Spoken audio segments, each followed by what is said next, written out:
Muchos de nosotros, ¿cierto? Tenemos que tomar decisiones muy importantes en la vida. Alguna vez me imagino que ya te ha pasado. Decisiones importantes que son muy difíciles muchas de las veces de tomar.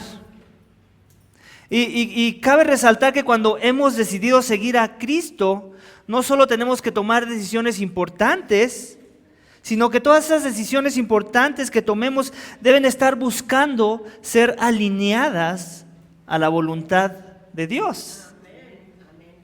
Lo cual complica la situación, ¿cierto? Porque el problema es que nuestra inclinación es querer tomar decisiones en la vida que no necesariamente entran dentro de su voluntad. Situaciones como adoptar a un niño, por ejemplo, cambiar de trabajo, cambiar de casa, cambiar de ciudad o país.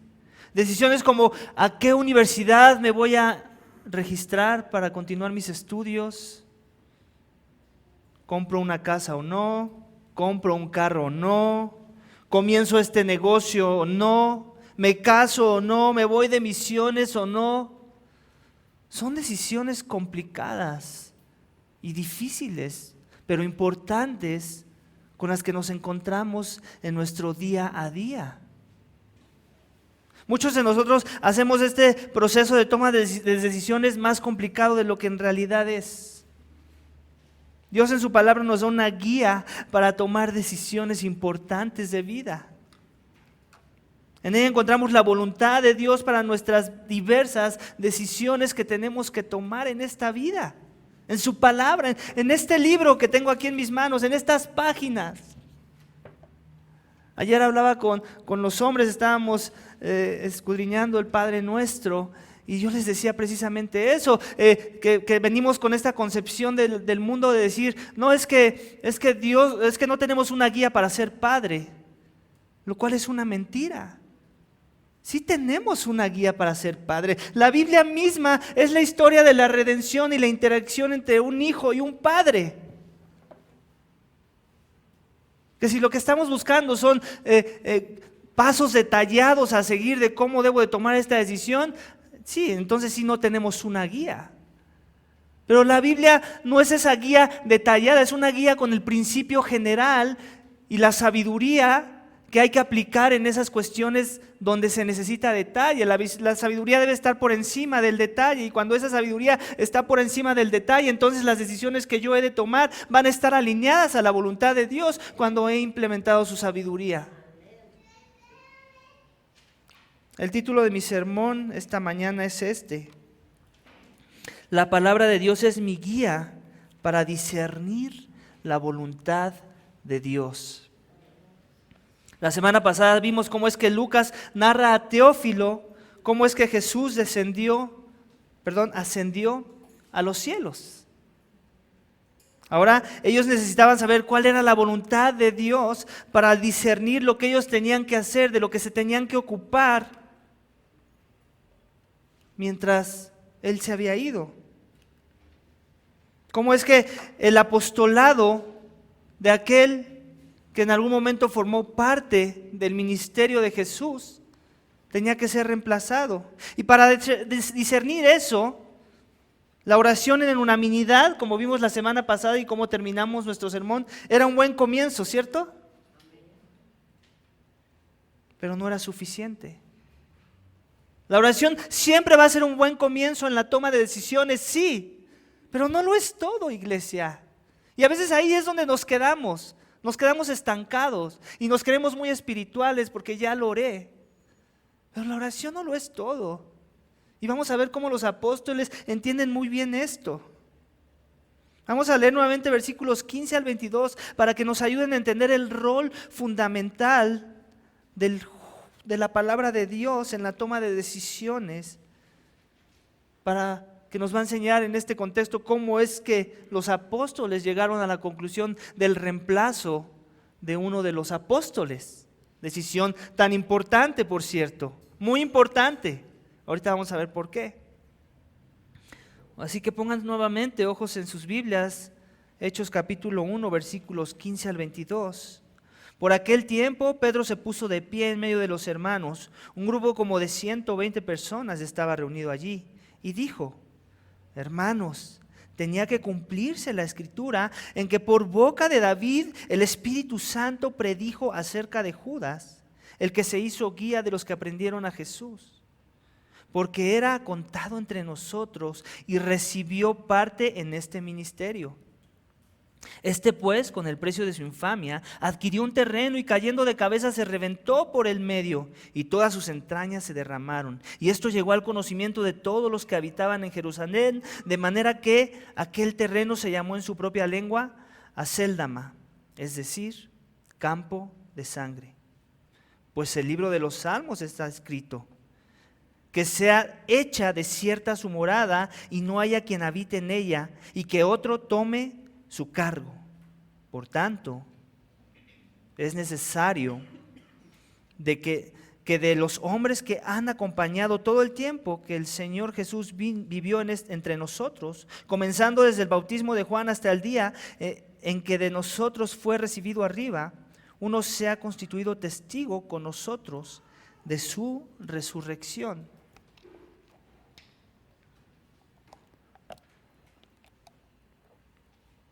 Obviamente, iglesia, al inicio del versículo inicia con esta frase: en aquel tiempo.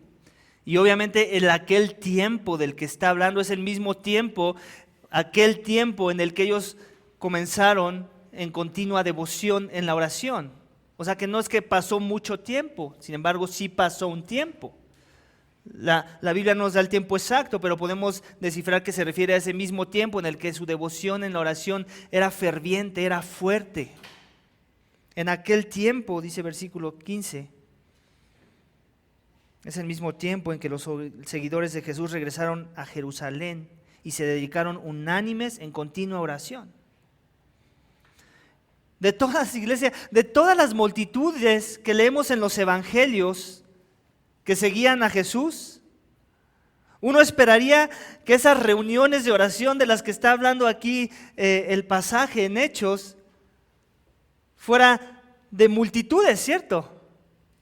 Gente en unanimidad, sí, pero muchos en oración, tantos como se veían cuando Jesús enseñaba o sanaba a los enfermos, ¿cierto? Uno esperaría eso, verlo en el texto, pero no fue así.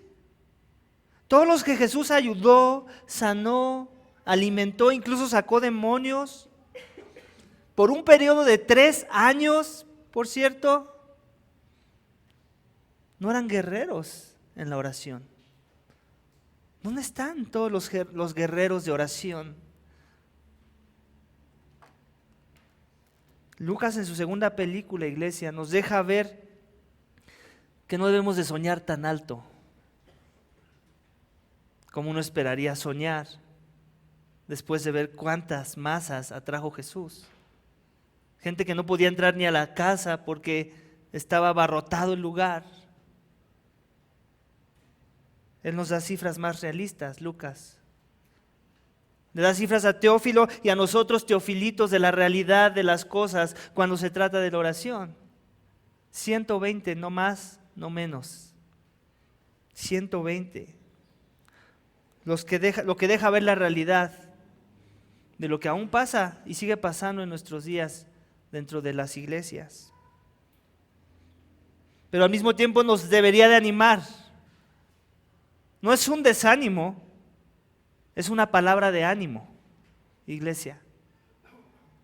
Que no es que necesitemos miles de personas para impactar al mundo con el evangelio. No necesitamos ser una mega iglesia para impactar al mundo con el evangelio. Solo unos cuantos verdaderamente devotos y convicciones fuertes son suficientes para sacudir al mundo con el evangelio del Hijo de Dios. Solo unos cuantos, iglesia. El texto no lo dice. No sé si fue por revelación del Espíritu Santo, no sé si fue durante esos 40 días de seminario que les dio Jesús después de su resurrección, no sé si fue antes de su muerte en la cruz, pero Pedro se levanta y dice esto.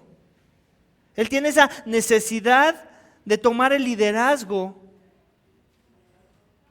y tiene esa preocupación de reemplazar a Judas en el ministerio del cual en algún tiempo tomó parte antes de entregar a Jesús. En esta sección, versículos 18 y 19, Lucas nos da más detalles de lo que pasó con Judas después de haber traicionado a Jesús. Y uno esperaría que después de haber recibido el dinero que él recibió, te lo encontrarías por ahí de vacaciones, en la playa, con su coco, con un final feliz, ¿cierto? Pero no fue así. No fue así. La realidad es que su conciencia, esa conciencia que le dio Dios y que todos tenemos, y que cuando hacemos el mal nos atormenta, nos amartilla y nos recuerda que hemos hecho mal, no lo permitió, no le permitió disfrutar del precio de lo adquirido por haber traicionado a su Señor. Esa traición lo hundió más en sus tinieblas espirituales, al punto que cometió suicidio. Qué oscuras deben ser esas tinieblas cuando alguien considera así, cometer suicidio. Cuando nos oponemos, iglesia, al plan redentor de Dios, las consecuencias para nuestras almas pueden llegar a ser así de viles y peligrosas. Que Dios nos guarde de este tipo de tinieblas. Más gráfico no pudo ser Lucas, ¿cierto? Que nos dice que Judas compró un terreno con el dinero de su infamia, se colgó en un árbol. Eso de que se colgó lo sabemos no por el texto en Hechos, sino por los evangelios. Después de pasado un tiempo, su cuerpo ya muerto se infló por los gases que produce un cuerpo sin vida. Y cuando la cuerda o la rama no aguantaron el peso de ese cuerpo ya sin vida y a punto de estallar, se reventó. Y cuando éste cayó, se partió a la mitad y sus vísceras se mostraron. Eso es lo que sucedió. Ese fue el final feliz del opositor. Judas pudo haber tenido un final noble y feliz, pero decidió actuar según su pecado y no según la voluntad de Dios. Judas es el ejemplo del final tan triste que puede pasar en la vida de las personas cuando éstas dan la espalda a Dios.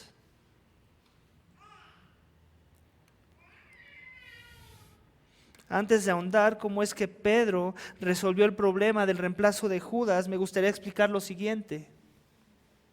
¿Por qué era necesario reemplazar a Judas, iglesia?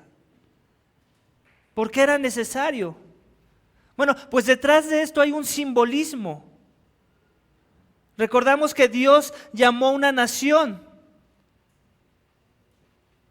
Abraham es el padre de la fe que engendró a Isaac, que engendró a Jacobo, que engendró a 12. Israel que engendró a las tribus de Israel.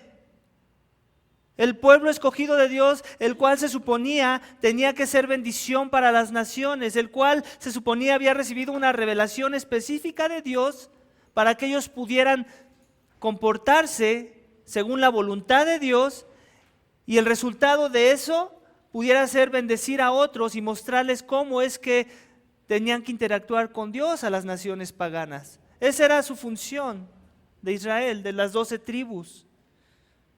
Los apóstoles de Jesús eran los representantes del nuevo pacto, no en la ley de Moisés, sino en la sangre de Cristo, el pacto de la gracia. El Israel del Antiguo Testamento no funcionó.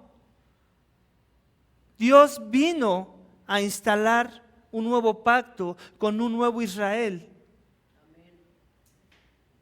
De forma que Él escogió a sus 12. Y en parte simbólica eso tenían que representar una vez que fueran a las naciones a proclamar.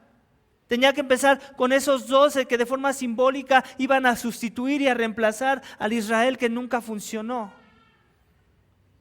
Al Israel que hizo lo opuesto a lo que se les ordenó. Y es por eso que era necesario, iglesia, que se sustituyera, se reemplazara la ausencia de Judas, que traicionó a Jesús. En la primera película del Evangelio de Lucas, Lucas hace alusión de la necesidad de esos 12 apóstoles como instrumentos del juicio de Dios sobre las tribus de Israel. Vamos a leerlo, no tienen que ir allá. Lucas 22-28 dice esto: vosotros sois los que habéis permanecido conmigo en mis pruebas. Y así como mi Padre me ha otorgado un reino, yo os otorgo que comáis y bebáis a mi mesa en mi reino.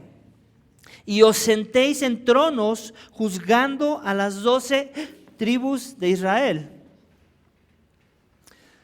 Entonces ahí está. Necesitamos a los 12 porque esos 12 en un tiempo futuro escatológico van a ser los jueces que se necesitan para juzgar a aquellos que no supieron hacer su trabajo. Entonces podemos ver cómo es que era adecuado y prudente de parte de Pedro hacer esa propuesta. ¿Qué es lo que Pedro usó, iglesia, para discernir el reemplazar a Judas? ¿Qué es lo que Pedro usó? La Escritura, según vemos en versículo 16. Lo que por boca del rey David y en la inspiración del Espíritu Santo se predijo acerca de la necesidad de ese reemplazo. Versículo 20 está haciendo alusión a Salmo 69, 25 y Salmo 109, 8. 69, 25 y 109, 8. No voy a ir allá, anótalos y escudriñalos en tu casa. Solamente te los doy como referencia. Lo único que sí me gustaría resaltar sobre esos salmos es que hablan de cómo el rey David está experimentando la oposición de sus enemigos y las cosas que le impiden avanzar, prosperar. El nuevo pacto en Jesús, tenemos al verdadero David, al verdadero rey de este universo, de este cosmos, y Judas juega un papel muy representativo como la oposición que el Hijo de Dios experimentó durante su ministerio aquí en la tierra. Entonces, simplemente Judas está haciendo un paralelismo con eso que experimentó David con sus enemigos de su época. Cuando Judas se ahorcó, el campo en el que se ahorcó se hizo desierto, dice el texto. Me cuesta trabajo pensar que vinieron los familiares de Judas a decir: yo soy el heredero. Su mamá, sus hermanos. Todos en Jerusalén, dice el texto, supieron de ese campo, de su procedencia. El campo lo llamaron campo de sangre. Y me atrevo a decir que no es que lo hayan nombrado así porque Judas derramó sangre en ese campo, sino más bien por lo que ocurrió antes y del derramamiento de sangre que sucedió por su traición y por lo cual él adquirió dinero para comprar ese campo. La sangre de su maestro, la sangre de su Señor, la sangre de aquel el cual estuvo profesando servir por 3 años y al final traicionó. La sangre de Jesús que tuvo que ser derramada por culpa de tu pecado y mi pecado. Ese acto de traición y maldad, iglesia, últimamente Dios lo usó para limpiarnos de nuestra maldad. Dios en el Antiguo Testamento, iglesia, instituyó precisamente eso, un sacrificio de animales, como una señal para perdonar el pecado de los hombres. El derramamiento de sangre cuando ese animal era acuchillado era un tipo del antitipo que vamos a ver en Cristo para el perdón de los pecados. El verdadero perdón de los pecados, el verdadero cordero inmolado que quita los pecados del mundo. Aquel inocente que nunca pecó, que nunca cometió maldad, que nunca tuvo un mal pensamiento o un mal deseo en contra de una persona. Ese tenía que pagar por la condena del pecado, porque Dios no da por inocente al culpable, iglesia. Y aquí todos somos culpables. Aquí nadie tiene manos limpias. Aquí nadie es lo suficientemente bueno como para que Dios diga, bueno, pásale. Pongo la balanza, pongo aquí tus obras malas, aquí tus obras buenas y a ver dónde pesa más. Y si las obras buenas sopesan a las malas, entonces ya entraste. No es así. Esa no es la economía de la justicia del Dios de la Biblia. Ese Dios, de los que creen en un Dios así, creen en un ídolo. La Biblia lo describe como ídolo, un pigmento de nuestra propia imaginación. Un Dios no conformado a la imagen de Dios, sino a nuestra propia imagen, corrompida, corrupta.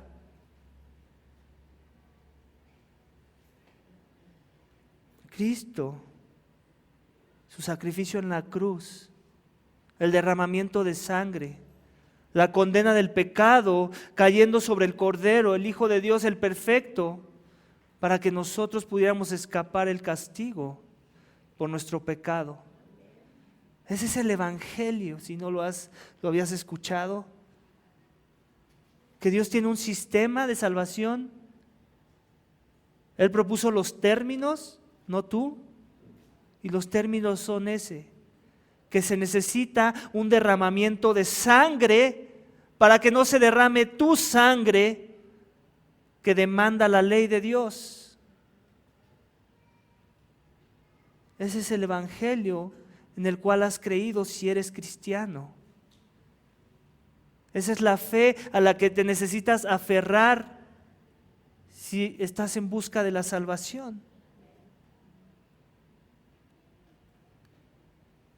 Ese es el Evangelio por el cual muchos cristianos de la iglesia primitiva y aún de nuestros días siguen derramando su sangre para avanzar el mensaje de salvación en Jesús. Ya que cuando hemos entendido que Cristo resolvió nuestro más grande problema, cuando la sangre perfecta del Hijo fue derramada, entonces vale la pena incluso derramar nuestras propias sangres para avanzar el Evangelio. Para que otros conozcan que hay salvación en el derramamiento de sangre del Hijo de Dios.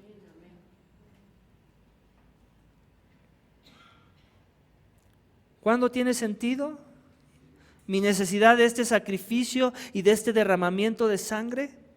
Cuando entiendo que por mi pecado estoy separado de Dios. Cuando entiendo que Dios en su santidad tiene que destruir el pecado y a los autores del pecado, y esos somos nosotros. Cuando reconozco que mis buenas obras no son suficientes para limpiar mi maldad, mi pecado. Las tinieblas de Judas lo llevaron a la muerte eterna. Él tuvo la oportunidad de confiar en Jesús, pero prefirió a sí mismo, prefirió su pecado. ¿Qué hay de ti? ¿En quién has confiado? La posibilidad de que termines colgado como Judas por la traición, por no creer en Dios, que Dios envió a su Hijo para que tu pecado sea pagado, es poco probable. Lo que sí es muy probable es que experimentes lo que Judas va a experimentar y experimentó en su muerte. La separación eterna por la eternidad, si es que no pones tu fe en Jesús. Para el perdón de tus pecados y para tener vida eterna en la presencia de Dios. Cuando Dios te resucite de entre los muertos por haber creído y te llame a su presencia. Si aún no conoces de este Jesús esta mañana, yo te animo, yo te ruego, te rogamos todos los que ya hemos creído que creas en Él. Es lo único que tienes en esta vida y sin Cristo nada. Pon tu esperanza en Él. Aún tienes la oportunidad, no como Judas, para que su Hijo te ayude a tener vida y no perezcas como Judas pereció. Así que, ¿qué te detiene? ¿Qué estás dispuesto a dejar por Jesús? ¿Qué placer terrenal estás dispuesto a dejar de aferrarte para en su lugar recibir el amor de Jesús? No es tan complicado como parece. Dios nos dejó su salvación no en forma oculta para que solo los más inteligentes la pudieran entender. Es tan simple como confiar en el sacrificio del Cordero. La cena está servida, la mesa está puesta, las bodas han iniciado. ¿Quién quiere ser invitado a estas bodas?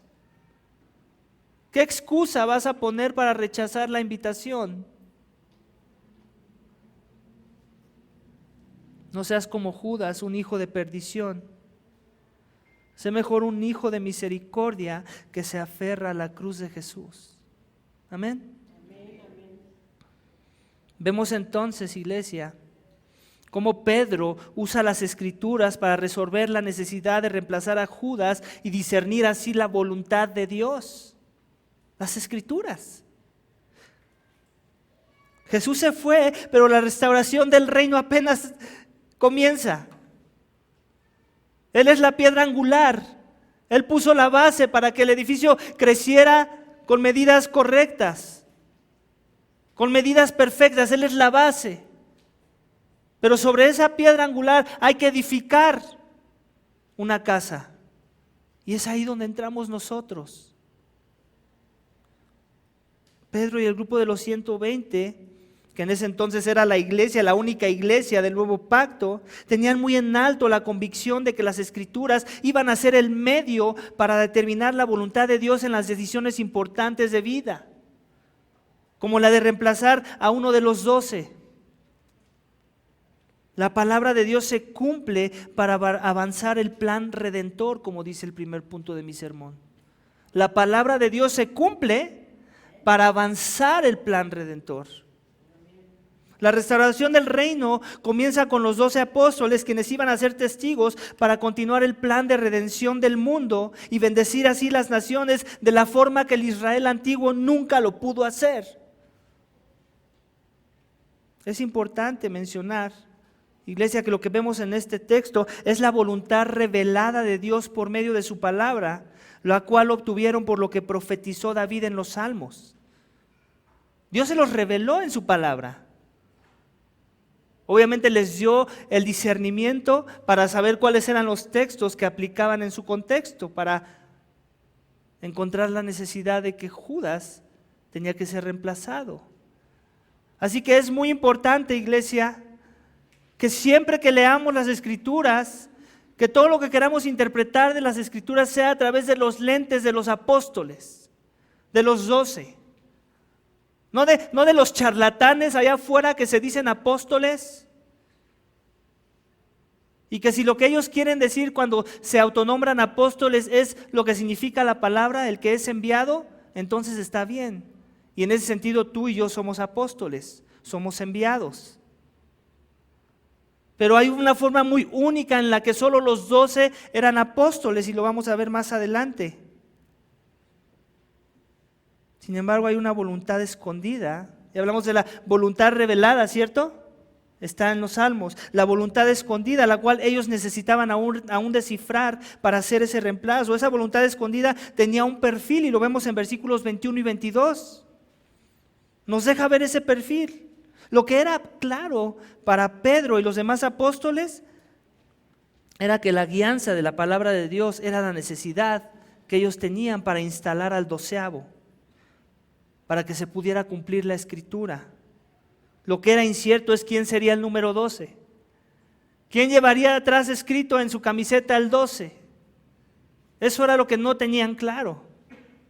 Versículo 21 y 22 nos dejan ver los criterios. No podía ser cualquier persona. Ya lo dije, sí, la palabra apóstol significa el que es enviado. Así que hay un sentir en el que todos somos apóstoles, pero también hay otro sentir en que los apóstoles, en el contexto de la primera iglesia del nuevo pacto, era muy particular. El que fuera escogido entre los 12 tenía que haber sido testigo ocular de lo que sucedió cuando Jesús pisó la tierra. No podía ser cualquier enviado. El criterio de ese candidato tenía que cumplir el haber acompañado a Jesús durante su tiempo de ministerio en la tierra, alguien que comió con él, alguien que vio su bautismo, alguien que caminó con Él, que vio sus milagros, que presenció su muerte y resurrección y que también presenció su ascensión y exaltación a los cielos. Esos eran los criterios que tenían que usar los apóstoles y el grupo de los 120 para discernir la voluntad escondida de Dios que les ayudaría a elegir al prospecto o los prospectos. En todo esto es importante que veamos cómo esta decisión estaba motivada por la necesidad de avanzar el plan de redención. La motivación era esa, no simplemente, perdimos a uno, pues vamos a agregar a otro, para que nos veamos más fuertes. La motivación era el plan de redención de Dios detrás de esa decisión. A lo que se me viene una pregunta, iglesia. ¿Tomas tus decisiones motivado por el plan redentor de Dios? Y no te apresures a dar una respuesta, porque nuestro automático es decir, sí, eso sí hago yo, pastor. De veras.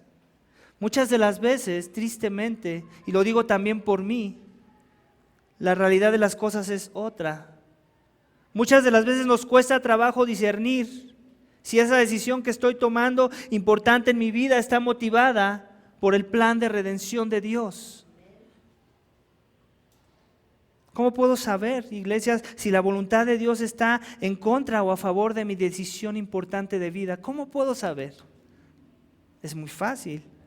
Por un lado tenemos la palabra, ya lo vimos, y creo que esa es muy clara. Dios en su palabra quiere que trabajes, por ejemplo, eso es claro en la Biblia.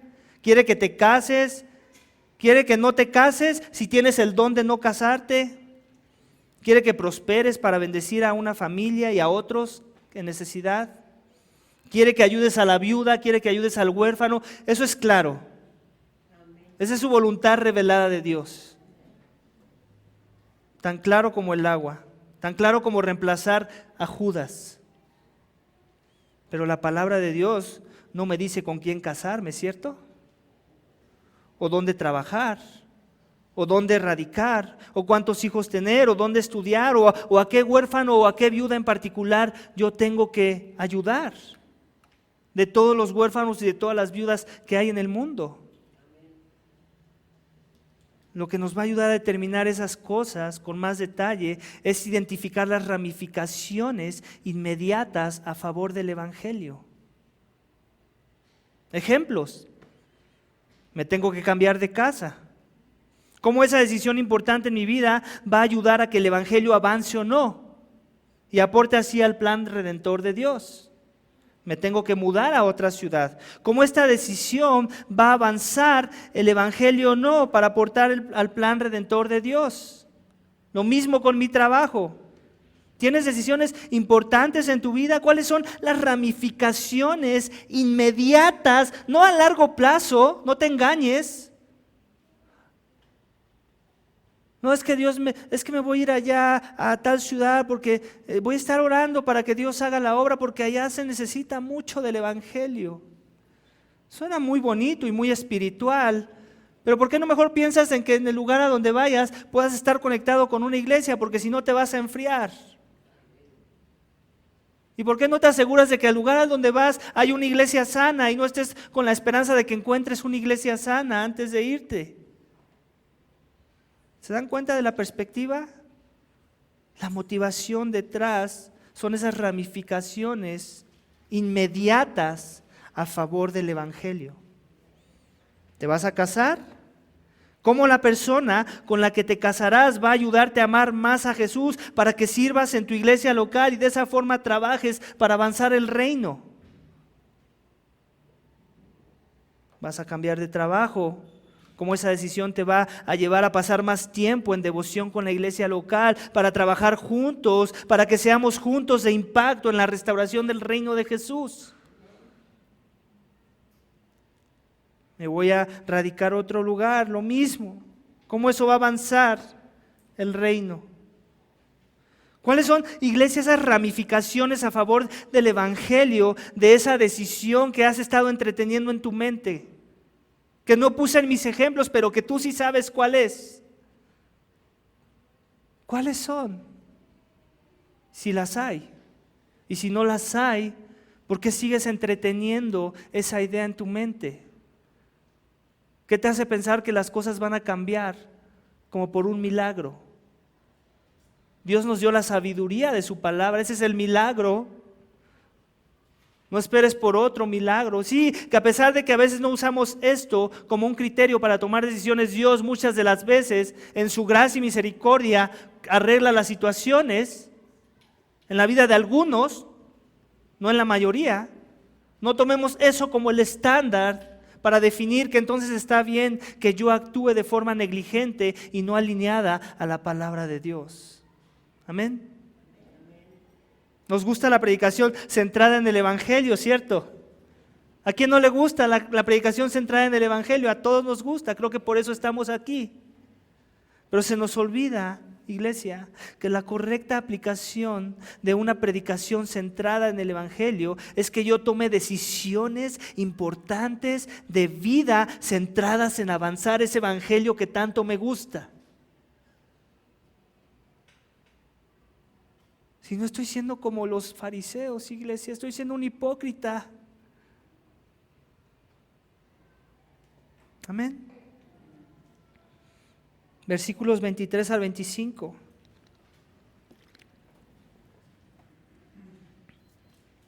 Presentaron a dos, a José llamado Barsabás, al que también llamaban Justo, y a Matías. Y habiendo orado dijeron: Tú, Señor, que conoces el corazón de todos, muéstranos a cuál de estos dos has escogido para ocupar este ministerio y apostolado del cual Judas se desvió para irse al lugar que le correspondía. Echaron suertes y la suerte cayó sobre Matías y fue contado con los 11 apóstoles. Yo le doy muchas gracias a Dios, porque en nuestro contexto de la iglesia de nuestros días no tenemos que estar tomando decisiones echando volados. ¿Se imaginan que fuera así? Que si cae sol me caso con Miriam, que si cae águila me caso con Saraí. Por cierto, mi esposa se llama Miriam Saraí. Para no meterme en problemas, puse ahí los dos nombres. Que si cae sol me congrego en la vertical, que si cae águila en pare de sufrir. Que si cae sol, ofrendo generosamente, pero si cae águila, ofrendo con lo que me sobra, si es que me sobra.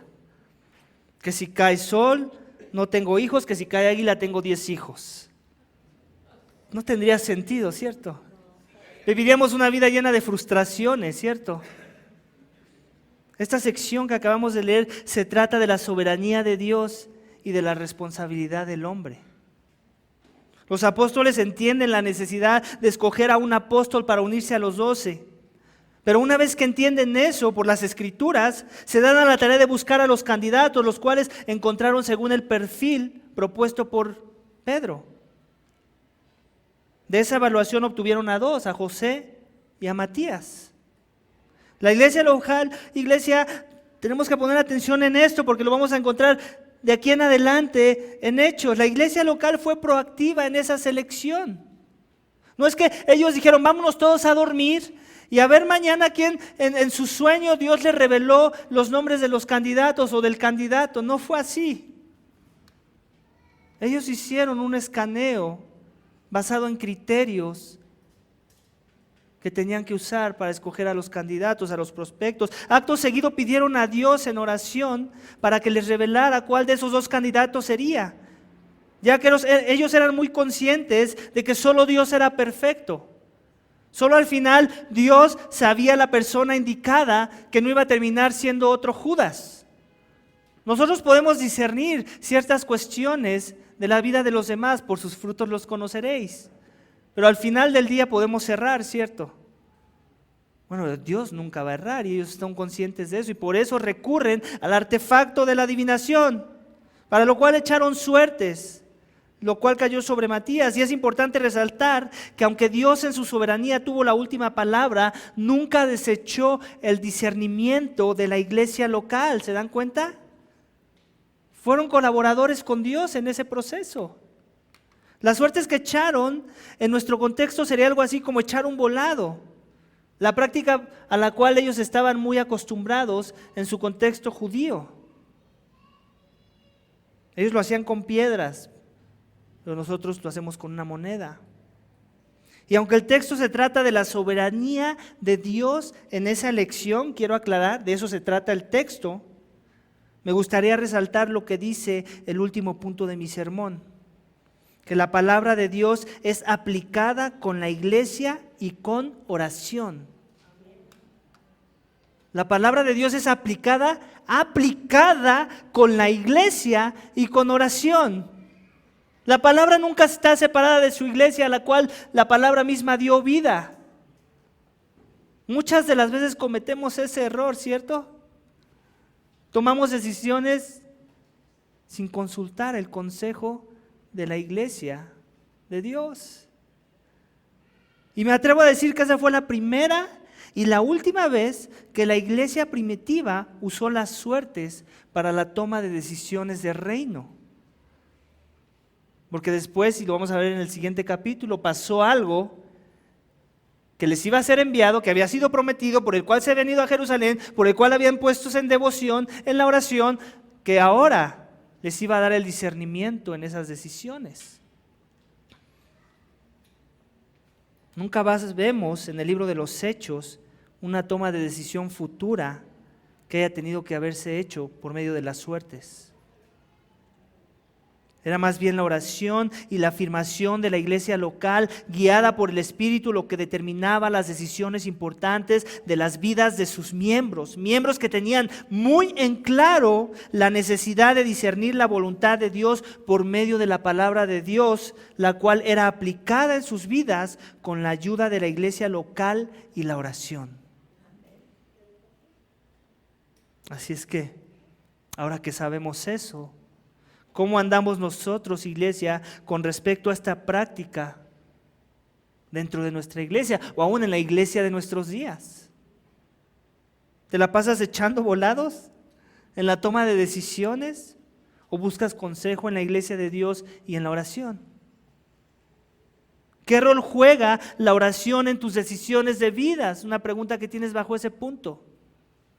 ¿Qué rol juega la iglesia en la voluntad escondida de Dios para tu vida? Si es que juega algún rol. Es importante aclarar algo, iglesia.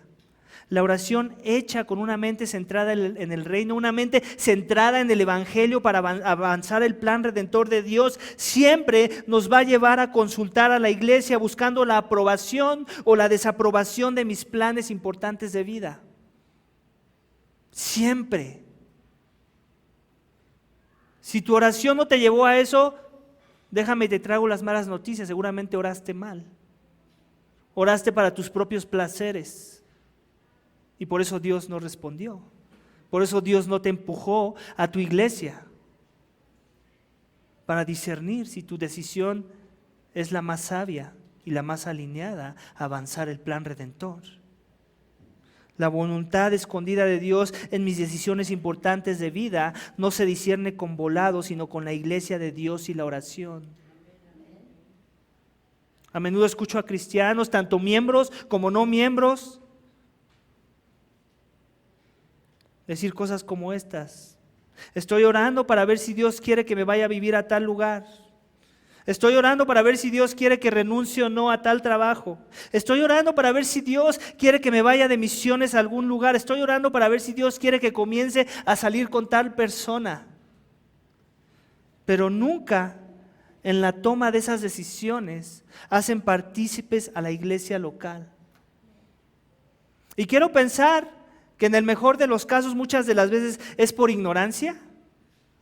Porque nunca antes nadie les enseñó que la iglesia local es relevante para que yo aplique la palabra de Dios en mi toma de decisiones. Pero muchas veces, tristemente, es porque no quieren escuchar el consejo de la iglesia. Porque muy en el fondo saben que existe la posibilidad de una desaprobación y no están dispuestos a recibir un no deberías como respuesta. No estamos dispuestos. Nos enorgullecemos y pensamos que en nosotros está la sabiduría y clamamos el poder del Espíritu que mora en mí y con ese es suficiente, olvidando que el Espíritu mora en todos los creyentes y que algo que hace el Espíritu es buscar unanimidad dentro de los miembros de su iglesia local. ¿En dónde estás tú parado esta mañana con respecto a esta verdad si eres cristiano? Y cuando me refiero a la iglesia local, me refiero sobre todo a aquellos que estamos buscando consejos de hermanos maduros en la fe, de los pastores de la iglesia. No de aquellos que sabemos que o nos van a dar el avión o nos van a decir que sí a todo lo que les digamos, porque hasta para eso nuestro corazón es engañoso.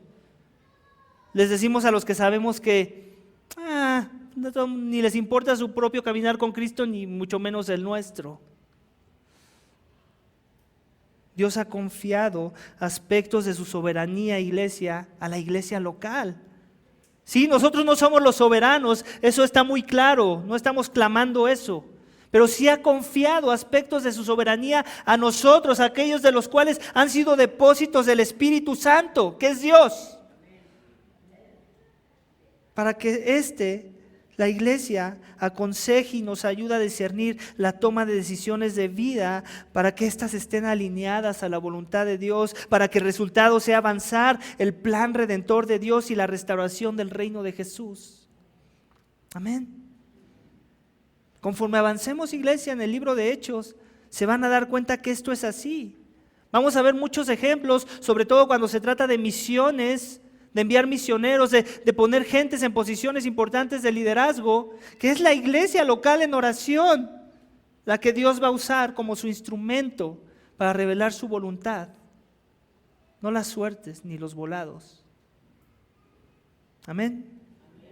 Yo les quiero compartir muy rápidamente, a mí no me gusta en particular usar ejemplos míos de cómo fue exitoso algo que hice para Dios, pero la verdad es que me costó trabajo encontrar uno con el que yo pudiera estar familiarizado, entonces lo voy a usar, pero créanme que esto fue de Dios, no fui yo. Yo hubiera hecho lo contrario a lo que sucedió. ¿Okay? Cuando yo sentí el llamado al ministerio, fue 3 años después de que Dios me salvó. Para que Dios abriera puertas, tuvieron que pasar 7 años y en ese proceso Dios me preparó, me equipó, usó a la iglesia local para entrenarme y poder ser un día el ministro de la palabra. Y cuando Dios abrió puertas, hizo lo que uno no quiere que pase cuando Dios abre las puertas. Abrió 3, cuando yo solo quería una. En el mismo tiempo, más o menos en el mismo tiempo, y ahora yo tenía un grande problema. Dios, ¿por qué abriste 3? Yo solo quería una. Y entonces yo tenía que orar y clamar a Dios y consultarlo con mi esposa y consultarlo con la iglesia local e ir con los ancianos y decirles, miren, tenemos esto. Pero yo me someto. Y en ese sometimiento estuve explorando esas 3 diferentes opciones que tenía yo para hacer ministerio. Y con la ayuda del discernimiento de mis ancianos, llegamos a la conclusión de que el ministerio al que me uní era la mejor opción, por el perfil que ellos encontraban del entrenamiento que ellos me habían dado. Y es así como terminé aquí en México. Pero les voy a decir algo, yo fui tentado a que ellos dijeran que no. Porque había otra opción que también era muy buena, que yo sabía que se alineaba más a las convicciones del tipo de iglesia de la que yo venía. Y yo sabía que mis pastores iban a estar inclinados a esa otra opción. Y yo estuve luchando, ¿qué va a pasar? En mi mente yo estaba, ¿qué va a pasar si ellos dicen que donde yo pienso que es la mejor opción, no la aprueban ellos? Y estuve luchando como por un día y yo estaba comentándole a mi esposa, pero es que no es posible, es que no existen los argumentos. Y yo estaba tratando de justificar el hecho de que ellos optaran por la otra opción. Pero al final Dios me recordó esto. ¿Tú quién crees que está detrás de estos monitos que son tus pastores? ¿En qué Dios crees que has confiado? Y me recordó que su soberanía está por encima de cualquier decisión humana. Y eso me trajo el descanso de esperar en lo que ellos me tuvieran que dar como su consejo. Y al final sucedió que su consejo se alineó a lo que yo veía como la mejor opción. Pero Dios me puso a prueba. Y no fue fácil, pero al mismo tiempo fue hermoso poder haber dependido del consejo de la iglesia local, que al final trajo muchas cosas de las más grandes de las que yo hubiera esperado si hubiera decidido ir según mi propia opinión o mi propio parecer o mi propio juicio. Ese es solamente un ejemplo que les quiero compartir. Y otra vez, no fui yo, fue Dios en su misericordia y en su gracia dándome esa sabiduría para confiar en su iglesia local. Amén. Si eres un hijo de Dios, eres un agente restaurador, lo dijimos la semana pasada. Y para llevar a cabo esa tarea, Dios te dejó la responsabilidad de tomar decisiones importantes de vida que te ayuden a ser un instrumento efectivo en las manos de Dios para que se cumpla ese proceso de restauración de reino. En ese proceso no te dejó solo, te dejó su palabra como una guía para discernir su voluntad revelada. Te dejó la oración y su iglesia local para ayudarte a discernir la voluntad escondida de Dios en la toma de decisiones importantes de vida.